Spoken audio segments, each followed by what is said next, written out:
Hi guys, another tip again. Guys, wala kasi tayong maayos na pwestuhan.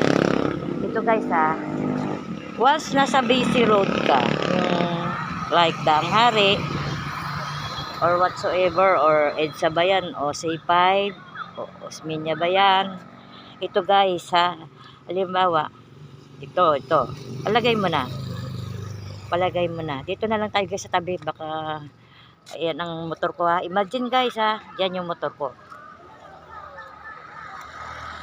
Pag ito na yung U-turn nyo, tingnan mo yung guhit na to guys, to mag-U-turn ka, kailangan yan, malayo ka pa doon pa banda, mag unti-unti ka nang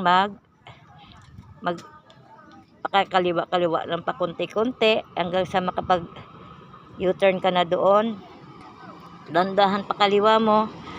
So guys, ang pangit lang kasi kung kailan ka na mag U-turn, saka ka pa magpanabi-nabi, minsan magkakat ka. Yan minsan madalas ang mga disgrasya guys, yung kailan malayo pa lang dun pa banda roon, dandahan ka na magpakaliwa. Pero guys, ito lang ang tip ko guys, pag alanganin ka na mag U-turn, kasi nga bumper to bumper na, hirap yun ang gagawin mo, lagpasan mo na lang ito guys, to ambis na dito ka palagay mo na lang dito na lang guys, dito ka na mag U-turn, lagpasan mo yan, hanap ka ulit ng pwede mong, minsan may tendency pa na lalo kang mapapalayo, pero ganoon talaga, sakripisyo talaga.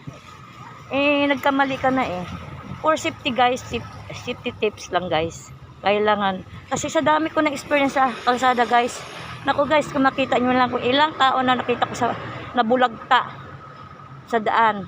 Minsan sa totoo lang guys, mabilis ako magpatakbo, pero mas mabilis magpatakbo sa akin, pero hindi ako para makipagpaliksa.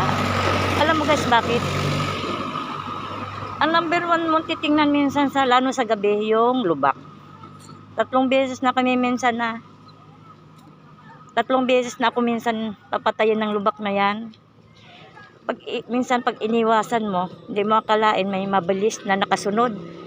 Mayroon dyan, kasama ko pa yung anak ko na muntik-muntikan na rin kami sa lubak. Pero guys, salamat sa Diyos na mabait pa rin ang Diyos sa amin. Talagang may mission pa talaga kami ng anak ko. Sige guys, more tips guys abangan nyo lagi mga tips ko guys. Wala lang pa kung magandang cellphone guys, pag may maganda na akong cellphone, maybe this next year, malapit naman na. Marami kayong matutunan sa akin guys, sa tagal ko na sa kalsada guys. Okay, bye bye now.